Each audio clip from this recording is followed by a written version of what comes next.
right, welcome into another edition of On the Pulse. I am Derek Forrest, and we have the Director of Sport, Will Moorad, with us once again as we drop the workouts for the second and final tour stop before the finals in Copenhagen. There are big point implications and berths to the championship events on the line, and these are the workouts which will stand in the way of the challenger athletes, specifically who want to get there. Will, how are you doing today? And of course, as I talk to you, you're always on the road.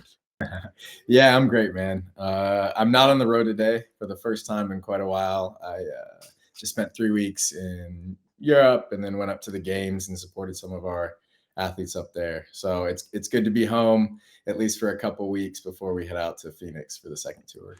Yeah, for sure. It's going to be a good time in Mesa, Arizona. But before we get to those workouts and the first workout, just what is your mindset as a programmer as you're coming into Tour Stop 2? And what did you learn from Tour Stop 1? Yeah, when we programmed the season, it was a one big like scope of all the events. It wasn't just one event. Of course, we wanted to make sure that each competition was balanced to make sure that, or to try and ensure that the athletes weren't just getting hammered with too much of the same stuff over and over. So yeah, I think it's exciting. I definitely learned a lot from the first tour, and it was fun to see some of those electric finishes that we had in Indy. And I think that these workouts will elicit the same thing: tight races, full throttle for a lot of them, which is always exciting for the fans. And I'm really looking forward to that. Yeah, so let's get to it and let's take a look at Mesa Pro 1. And this one's pretty simple. It's a 2-mile run and it's a 20-minute time cap. So this one pretty straightforward, but we see this a lot in competitions. How important is it to test endurance, one? And then obviously we typically see this programmed first in the weekend. Why is this so typical? Yeah, I think it's from an athlete standpoint, it's easy. It's a good way to kind of shake the nerves. You can kind of get into a flow. Now, 2 miles is pretty full throttle the whole time. It's not, a 5 mile run or something like that where it's easier to kind of lean in and get through the anxiety and things like that. They'll have to have their foot on the gas from go. But I think it's a good way to start things off. Fridays are typically a little bit lower attended days at all events. So if we wanted to do something offsite or outside of the stands, Friday's a good day for that. And that was part of it. Also, we're running around the complex, so less traffic in the parking lot and stuff like that is good from a logistics standpoint. Yeah, you answered my next question, whether or not it was going to be outdoors. So, in the heat in Arizona, in the middle of the summertime, how should athletes prepare for the weather?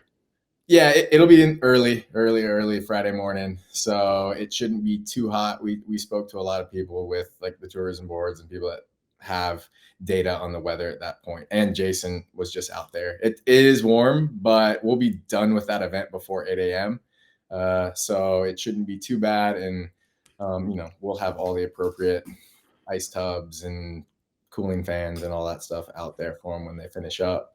So 2 miles is probably right on the limit where you start to get hot, no matter how hot it is. So it should be good.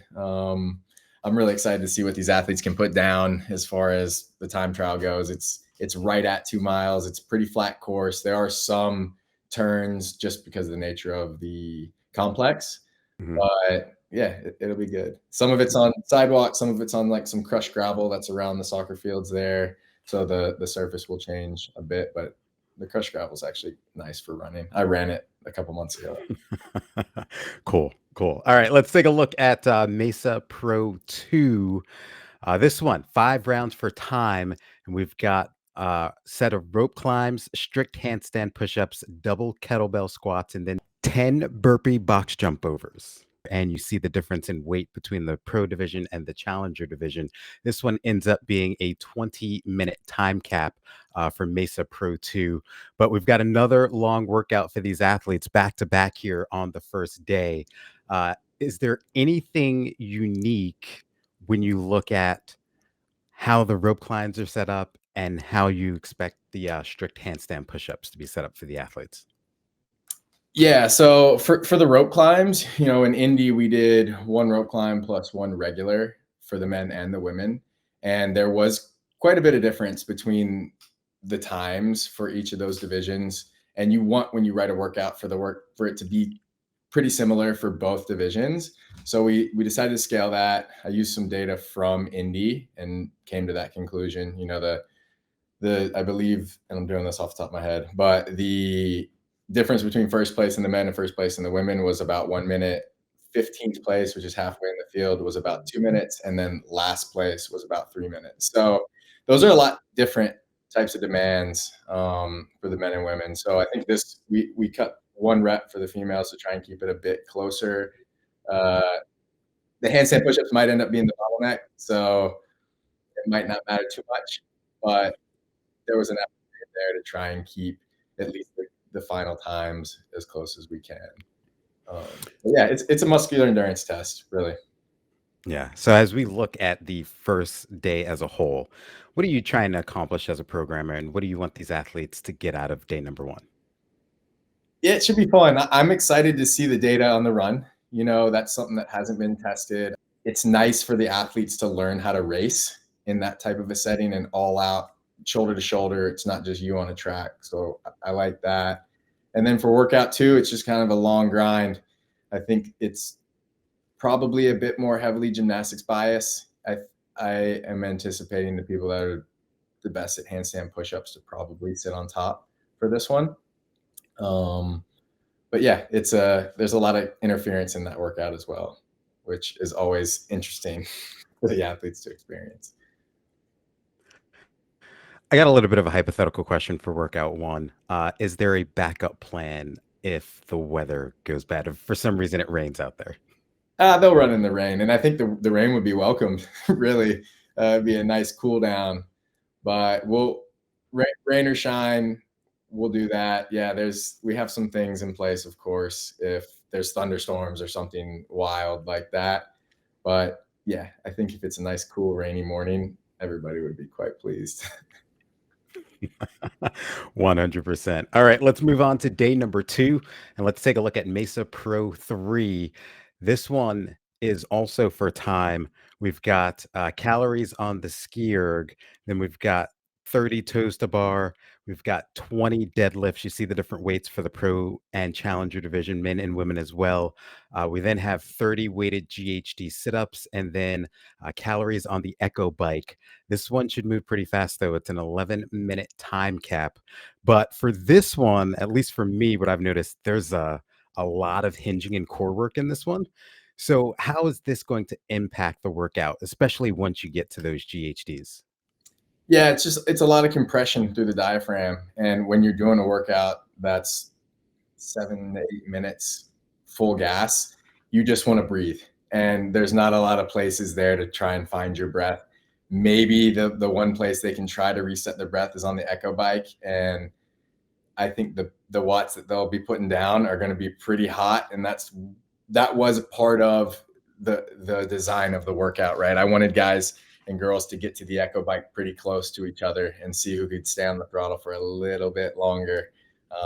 We saw it a little bit this past weekend with the chipper at the games, and that was exciting to kind of see the athletes battling for about 50 cals. So a little bit less cals this time, but yeah, a lot of interference. The midliner will be challenged, really high respiration throughout. It'll be a fun way to kick off Saturday morning. Yeah, we saw it at the games. We also saw it at Tour Stop 1, where the Echo bike kind of finished off a workout.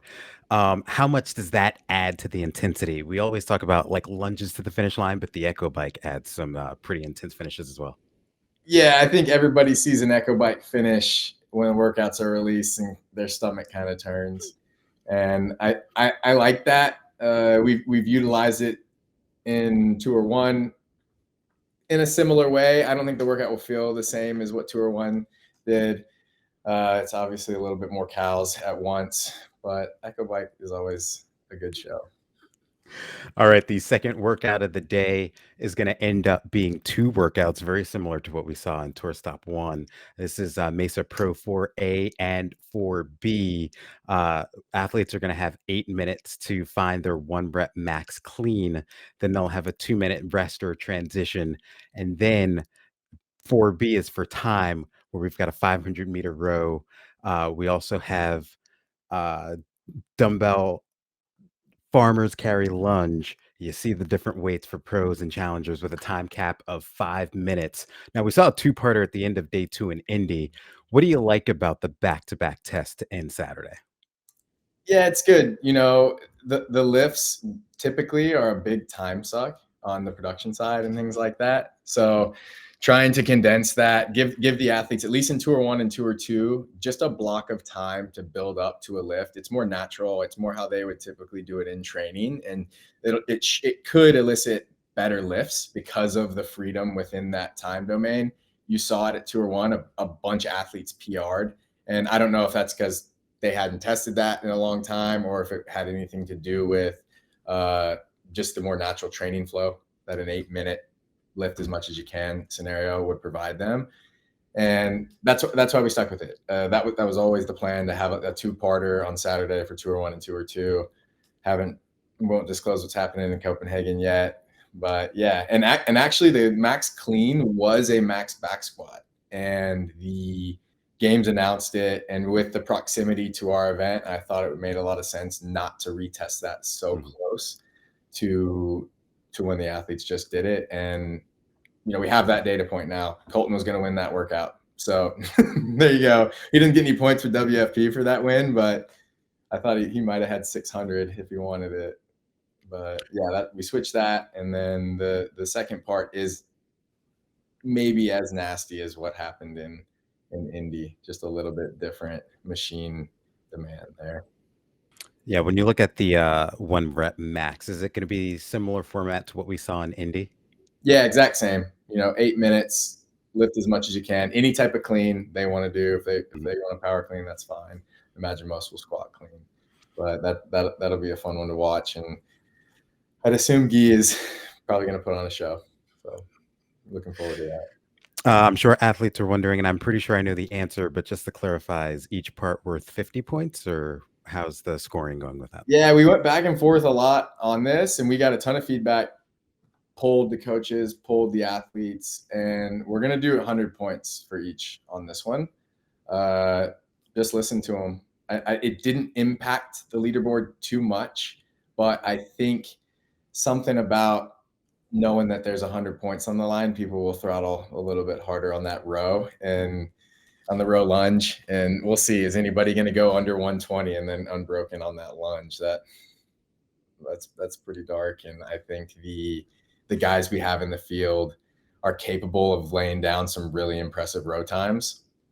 So that's another data point that we can kind of tick off. What are the close to maximal levels of 500 meter that a guy or girl could put down? Because I did it, and I was able to row about as hard as I could and pick up the dumbbell and go. So there's a little confidence booster for everybody who might pace it.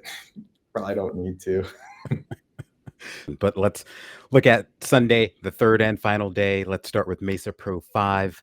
And this one, 5 rounds for time. We've got calories on the bike erg, along with a 30-foot handstand walk plus 2 pirouettes. Then we've got 60 weighted double unders. And then back to the 30-foot handstand walk with 2 pirouettes. The difference is the last round will not have that last set of handstand walking and pirouettes. It will end with the weighted double unders. And of course, this one's an 18-minute time cap. We've got a lot of pirouettes in this one, but athletes will have time to work on these for the next couple of weeks before we get to tour stop 2. How do you think athletes will adapt to the movement, and how have athletes already adapted to the movement? Yeah, I don't think it'll cause too many issues. The pirouette sections, you'll need to go do your first pirouette unbroken in that 15-foot section and then do it again. So they'll have to do it unbroken, but the athletes are constantly getting better. And a pirouette is nothing new now. It came out in 2023, I believe, at the regionals, or the semifinals, and athletes were able to do in a more dense setting of pirouettes, we're able to do it well. So I think this workout, especially with the time where they can kind of relax their arms on the bike, it won't be an issue. We originally had it as the ramp and stairs, and I think we're probably going to save that for the finals. So it's a natural progression off of the straight 100-foot regular handstand walk from the Indy Tour event.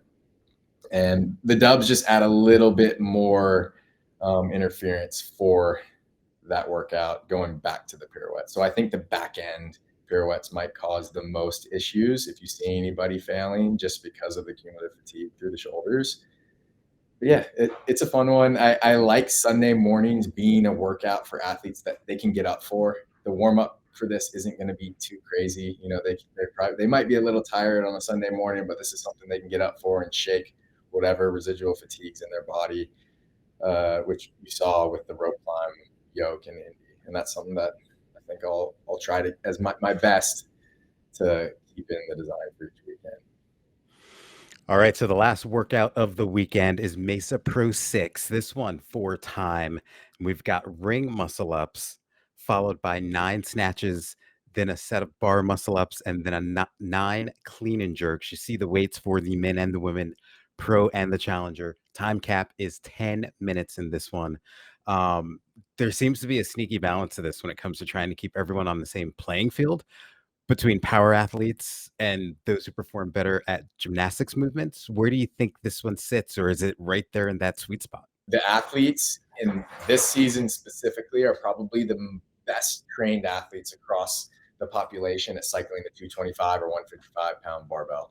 And that's something that I considered when I wrote this. That the nature of this could feel similar to what an Isabel was for them, just because of the full demand from the muscle ups between those. So and the standards, one of my favorite workouts.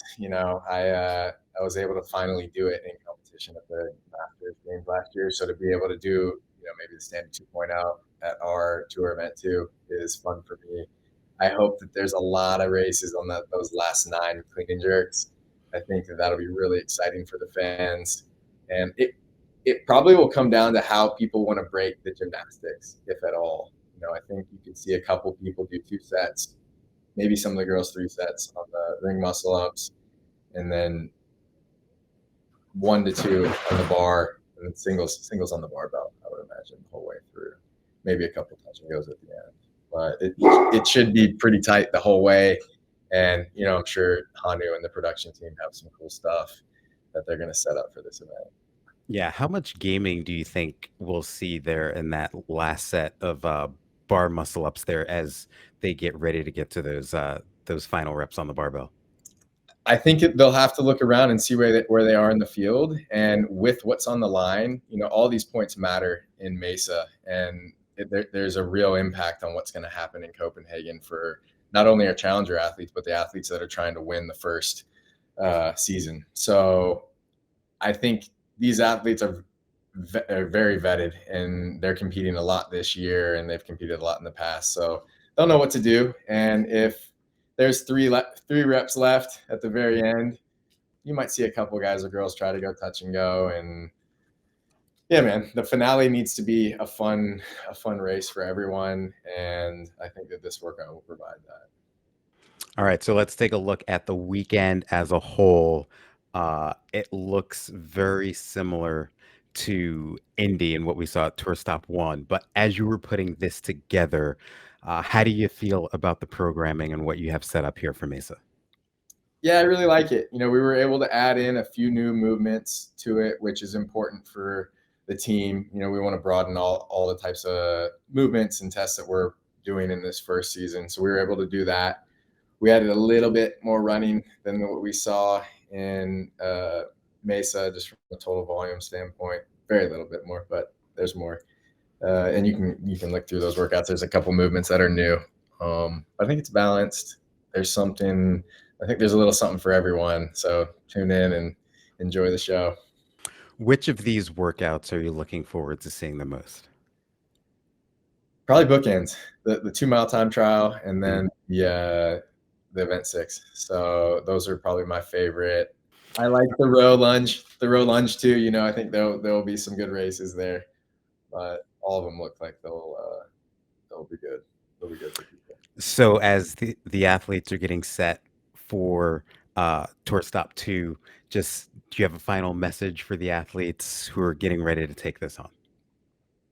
Yeah, I mean, I think they know what's on the line in Copenhagen, especially the challengers that are fighting for that spot in Copenhagen, and then a potential pro card in after the finals. So they know it's on the line. They know that, from here on out, the rest of the season, every workout they do on our floor matters a lot and can help them secure a spot on the tour for 2026, which for some of them is the goal. For others, it's to get on the podium, and for others, is to win the first ever, WFP championship.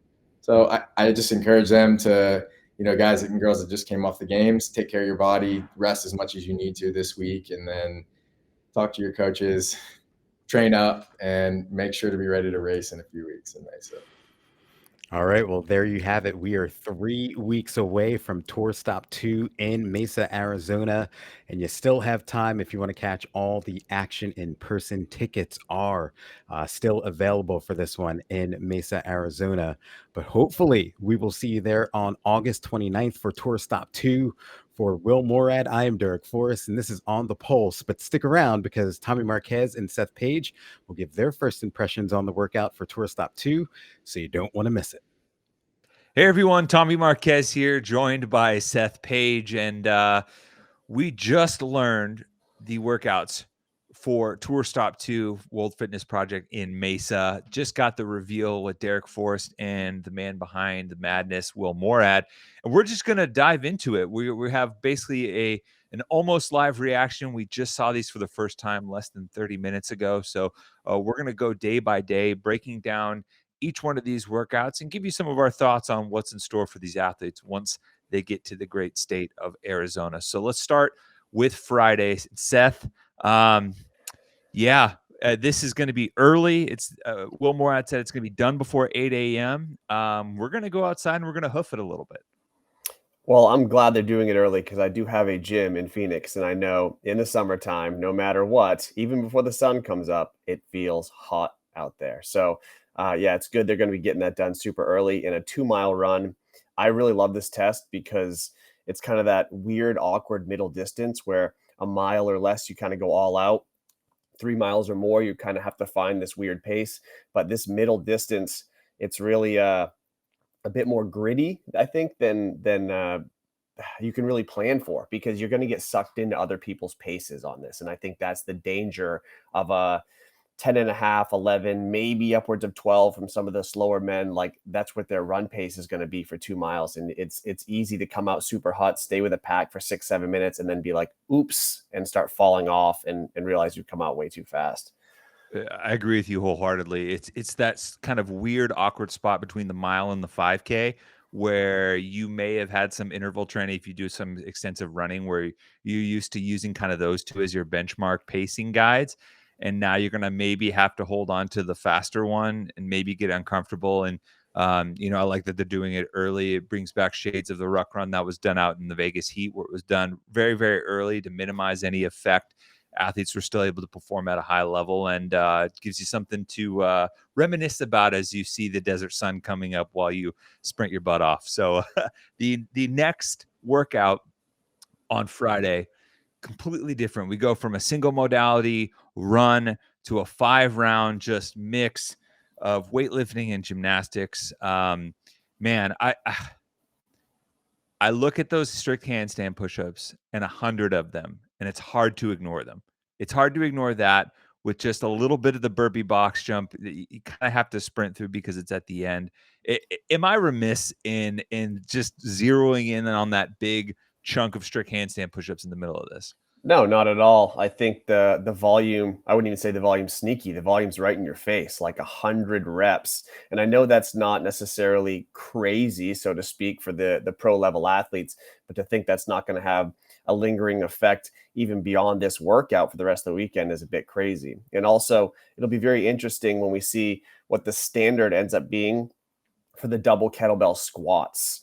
The way you have to hold kettlebells is very different than you hold dumbbells or a barbell. And so if you have to have a true front rack position with the kettlebell versus resting on your shoulders, that's going to play a big factor as well. And then, of course, you have the pressing from the bottom of a burpee. Yeah, we just do burpees, just kind of brush it off. No, that's still 40 more burpees that's going to play in effect to pressing once again overhead as you go round and round this workout. Yeah, a little dynamic and static interference from movements right after those handstand push-ups. And interesting with the decent amount of rope climbs, I think it's enough. Maybe heart rate starts to come down after trying maybe to make up some ground on the kettlebells and burpees. If you're behind, just kind of that nice blend where you're not redlining the whole time. And a medium time domain, I think, when everything shakes out. And honestly, if with the volume on handstand pushups, depending on the standard, the cap could come into play here. So, Oh, I think for sure. Yeah. And yeah, I so think those rope climbs are going to be a place people have to rest. So you would yeah, like rest a little bit, but you're going to be forced to rest there because of what's coming after. yeah. Some people might not want to come down from the top when on that last rep when they see the handstand wall staring them in the face again. Yeah. But those are your two tests on Friday. Anything else from that first day that really kind of stands out between the run, that mixture of gymnastics, body weight stuff, like you mentioned with the big shoulder interference? Well, for me, I just like the potential gamesmanship we'll see from the run. I just like to see the jockeying for per position, setting the tone early. I like to see people kind of throwing their weight around, so to speak, and just positioning themselves high on the leaderboard for future, heat assignments and things like that. You won't see that as much in the second workout because people are going to have to run their own race, so to speak, in that one where they're going to play to their strengths and weaknesses. But I think event one, even though it's just a run, as people might say, will be quite exciting. Let's move on to Saturday now. We've got the run, got a nice little 5-rounder in the way, and here comes our chipper. Kind of bookended by some machine work with I would say a lot of midline bracing, to kind of put it lightly, in between, with like that classic kind of finisher on an echo bike to, I don't know, maybe lend us big guys something to try and make up some ground. Well, yeah, you're basically just closing your hip over and over, other than the deadlifts there, and so your midline is going to be completely smoked when you get to the heavy deadlifts. And 175, 120 kilos is no joke. I mean, that's going to be one of the heavier loads we ever see in a workout. Mhm. And then the weighted GHDs, I think, is a little bit interesting because the GHD itself has been kind of a point of contention in terms of what the standard has been in different competitions across the year. But I think I'm assuming this is a med ball just from looking at the description. Again, these are new to us, but that changes the range of motion a bit because it actually changes the movement a bit too, because you can use the weight of that ball to sit up a little easier. So using your arms, upper body, lats to move the ball to help your upper body come up. And it also shortens the range of motion because you're not just reaching with your fingers, you're now reaching to touch with a ball typically. So the GHD is going to be different than what we've seen for quite some time. So I don't know how that's going to play a factor with only 30 reps, but then we finish with an echo bike sprint. We'll see. But you see some of the bigger athletes we've seen in recent competitions really actually catch up and pull away with enough calories at the end. So interesting. Yeah, I think this has a good recipe for some back and forth as far as the lead changes and seeing people kind of pick their spots throughout, like you said, with a finisher. You see some of the big athletes really yank down on that ski erg as well. But the standard on the GHD, I think, is everything. They're going to generate momentum. These athletes, 30 GHDs is typically no issue for them. But where the hips are, where the feet are, where that all kind of lines up relative to the other hip hinging that you talked about, it is going to be huge. And I do think we could see some fun races on the Echo bike, because that's we're used to seeing like 50 calories as a finisher, something big, maybe something like 30-20 for multiple rounds. Again, 40 is just kind of that in between spot where you're like, yeah, I know I got 30 calories in a minute if I lay Right. down in a workout, but this one with the interference is going to be a little bit different. So anytime you get them outside the comfort zone, especially on the machines at the end, it makes me nervous for them having to go to the finish line. If that's going to be an element too, if it's going to be when the calorie hits, get off, got to run.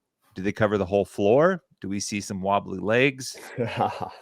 That's I do like the wobbly leg finish. That is always entertaining for everybody. Yeah, I'm sure somewhere Street Horner will be laughing with his popcorn after everyone got to enjoy him doing it in Dubai so many years ago. But that's just the start of Saturday. Right. The Saturday night kind of cherry on top, very similar in format and style to what we saw in Indianapolis. A 2-part workout, starting with the max clean. It was a back squat. It's been switched to a clean. And then we're going to back that up with a very straight down the line, 2 movement, kind of all out sprint. Yeah, I feel like the switch of the clean lessens maybe any particular interference. I don't know. Maybe just the central nervous system hit from the back squat might have been a little bit more. I don't know. I'm still kind of parsing through this a little bit, but I think some athletes are probably stoked to see that it's a clean versus a back squat. Yeah, I think the clean is just a bit more dynamic. So it's kind of who can put it all together versus a back squat's very, as you can call it, linear. It's just like it's very simple, straight up, straight down and back up. So the clean takes a little more focus to hit some of those bigger numbers. Also, it's kind of interesting that you're going to see the clean because you just came off the day before, or sorry, no, the event before. You just came off the heavy deadlift for 20 reps. And I know that that's not super heavy for a lot of athletes, but for 20 reps under intensity, it certainly can impact the pull from the floor in a big way. I still expect to see the best athletes put up huge numbers on that under the lights because that's just what they do. But yeah, I like it, and I think most people you'll see a good squat clean out of them. So it doesn't take the squatting element out of the competition, which is important for the balance of the program. But yeah, I like it. It'll be entertaining. Yeah, for sure. So often we see, clean and jerk. So this time you just get to go for the clean. Brings back shades of past tests similarly in the history of the sport. And I do think you'll see a few athletes maybe get their midlines tested a bit in the receiving position if they went a little hard in that previous one. Hip flexors, midline, all that's a little jello. Could be a little added element to that, especially if their legs are still feeling it a little bit too. So, and then you can't really rest. I do like when we do have these two-parters, where, especially if you have a lift, there's something that almost absent of skill, this is just go. The 500-meter row, dumbbell farmer carry lunge. I mean, nothing really tricky or kind of like gotcha in this. It feels very much more like, all right, grab your suitcases. We're going to work. Time to get after it. Yeah, and I actually think that there's the opposite of interference going on here. So I think the max clean actually benefits the row because you're going to be so fired up. Your legs are going to be so warm and willing to generate power. You're going to row, I think, at a faster pace than if you're just coming in from a normal warm-up. I think people will surprise themselves with how much strength they have to drive their legs. Having said that, now, like, do you really want to max this out and then hope that you can hang on to the heavy dumbbells? Like, there's unbroken increments that you must hit.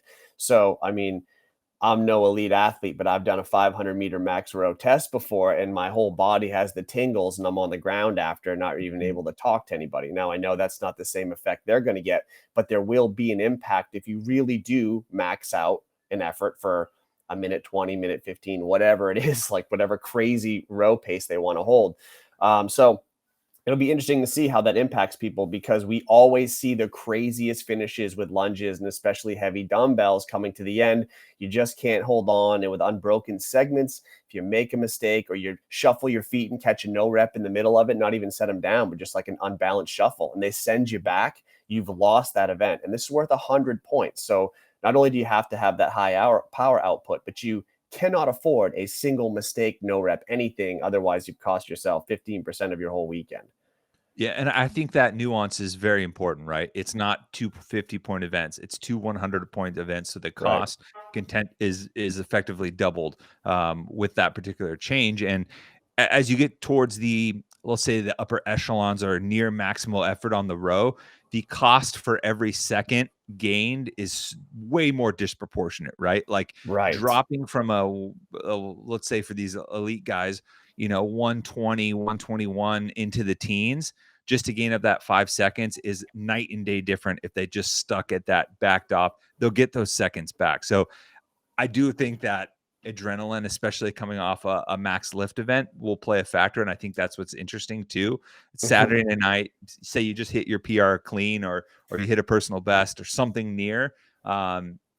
how do you rein that in? I think that's an element of gamesmanship that's going to be it's going to be really interesting to see, because we see athletes get fired up. We see that emotion on the floor, and then you got to focus and be very specific for that short time. You almost have to commit to the pace you're going to row ahead of time, because if you just go by feel under, the pressure of the lights and the adrenaline and everything else and what you think someone's doing next to you, if they set the floor up so you might be able to glance to the side and notice someone else's monitor, that would be pretty funny. I mean, they probably won't do that, but if you could peek, that would be crazy. That would lend for some big mistakes from people. Yeah, there's going to be a few people, and it always happens. Someone's going to go full Leroy Jenkins on this one. Oh, totally. And it's going to make for an entertaining race for sure. But that's going to wrap up the second day of competition. That's Saturday. And then we got 2 more workouts on Sunday. We're going to start with another 5-rounder, but this time I would say this is where the fine motor skill maybe gets notched up just a little bit with something that we're not as used to seeing in competition. It has shown up before. We do have, another machine. We do have another quote unquote monostructural type piece with double unders, but this time you add some weight. And then you got those handstand walk pirouettes kind of in between. And it's been a few years since these have shown up in competition, but I don't think it's going to be that much of an issue for these athletes. No, I think everybody at this level has to have those just in their back pocket at all times. And we saw people overcome this 2 years ago at semifinals on very short notice. So in the 2 years that's gone by, everybody can do this in their sleep. Some are better than others, so they can gain a little bit of an advantage there. But you shouldn't see a lot of issue with it. It's more of just like a hurdle between your uncomfortable heavy double unders and the pace you want to hold on the bike. Yeah, and you look at the weighted double unders, and I think sometimes people, anytime the rope shows up, at least at this level, people can maybe overlook it. But 300 weighted double unders overall, like that's nothing to sneeze out, especially with How weighted are they? How weighted are they? How weighted are they? Like that's yeah. If they give That's you a the great big question. rope, yeah, I mean, it's a completely different thing from having a slightly heavier rope than you're used to and having one of those huge heavy cables. I mean, it's totally different. So we don't know that yet. Yeah, and if they lean on the heavier side, we had a test where the shoulder girdle was pretty banged up or pretty worked heavily. The other 5-round workout, you see that coming over here with another carryover. Maybe that's the accumulative interference from the weekend could make a couple of those last handstand walk rounds maybe a little bit more interesting, a little bit more spicy, and it almost happens without fail too. You see someone maybe hit the wall on that and maybe stretch it a little bit further. And you get that final few feet where the hands are right there, and someone's heart gets broken with their finger not quite crossing the line. So It'll happen. yeah, for sure. And that's all just a setup for the finale on Sunday. Mesa Pro 6. And this is kind of Will Moorad's take on the standard. If you know your history, and Will Moorad, despite making it through to the final 10, was unable to actually do the standard workout when it was originally written due to a hamstring injury. And I think this is maybe a case of, you have some FOMO while your friends are out partying. So, later on down the line, you throw a little party for yourself here. And that's what he's got with Mesa Pro 6. Yeah, and this workout is I've been mulling this over. I know we only saw it 30 minutes ago, but I'm not sure how to even. This is such an interesting one, and it's such a great finale because the ring muscle ups, the numbers are kind of perfect. I think even though they've scaled it back on the women's side, you're still going to see more sets on the women than you will the men. You're going to see guys try to take this on for 18. You're going to see. And maybe that's not a good idea. Maybe 2 sets is actually a better strategy, but you want to see people that actually want to go for it and think they can handle the heavier barbells to come. I don't know. It's not up to me to make those decisions for them, but there's so many little nuances here that I feel like we could talk about this for 15 minutes. It's going to be a great race. The snatches are going to be a kind of a throwback to the heavy Isabel we saw all season long. So we'll know which athletes are going to be stronger there. But does that carry over to any sort of issue with the bar muscle ups? The bar muscle-ups are second to the ring muscle-ups because they're a little bit easier and faster to cycle for most. It's just, there's a lot going on here, and it's a great fast finisher where you're going to see strengths on both sides, gymnastics and weightlifting, come out. And this is the one that I'm just like, I still don't know what's going to happen here, and I'm thinking about it. Yeah, I think there's going to be some situational elements here too, right? Like where are athletes sitting on the leaderboard? Who's around them on the leaderboard? And where does that dictate their opportunity to maybe take a chance here? Because I do agree, the rep scheme, especially on the gymnastics, is more approachable for maybe taking a chance on, the ring muscle ups. I would say especially the bar muscle ups, because your pulling is done at that point from the pull-up bar perspective. But there's just enough on and clean and jerk, obviously a little bit more approachable, I think, than the snatch in this type of test. So as a whole, where we saw the original standard kind of lend itself to people sticking to their rep schemes, singles on the barbell, and once they kind of found their spot, granted, save one moment at the end, but I do think that this has an opportunity to see some really people sell out and go for it and take a chance, particularly with the gymnastics element, for sure. And the clean and jerk at the very end, it's the last movement of the entire weekend. You'll see some desperate movers run down there and try to catch up. Someone's a rep or two ahead of them, and they decide they're going to just, what do I have to lose? I'll go touch and go here and see what happens. You'll see some people with some epic finishes and some epic failures. And so it really just provides the drama to finish the weekend for sure. And that's an important note, right? Like that order is flipped, if I recall, from the original standard. So it finished with snatches, the original standard, correct? And I think with this loading in particular, you wouldn't have that same opportunity if you were finishing with the snatch. And I think that's just a nice little adjustment there that lends it to the potential excitement at the end of the weekend, because points and money and all of that is going to be up for grabs. And, having that type of finish, I think, is what, it leaves a lasting impact as you would then reset and look forward into the season for sure. So, I agree. So, Seth, I know we're going to be, spending the next few weeks now diving into this as we get ready for Mesa. Anything that stands out now as we pull back for just a brief moment and look at the weekend as a whole? Same number of tests as Indianapolis, kind of same cadence as far as the day by day. But beyond that, what really sticks out to you? Yeah, we get 700 points instead of 600 this time, if I'm not mistaken. Mm-hmm. Right.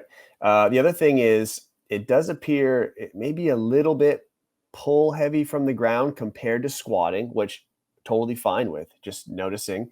And then there's a lot of shorter, like 4 out of 7 are kind of on the shorter side, and I'm counting the run in there too. So those are really, all those 4 are really high power output: the run, the clean, the row, lunge, and then the last workout. They're really higher power output workouts, which for me and what we're doing here, it does make it way more fun to watch for us. We're not looking for the perfect balance of and adding a lot of the monotony in there with some of the things we're like, okay, we got to do that. We have to test this. Instead, we have just a very well-balanced test with movements, some different time domains, but I just like the emphasis on the high power, fast workouts. I think it's going to be a great show.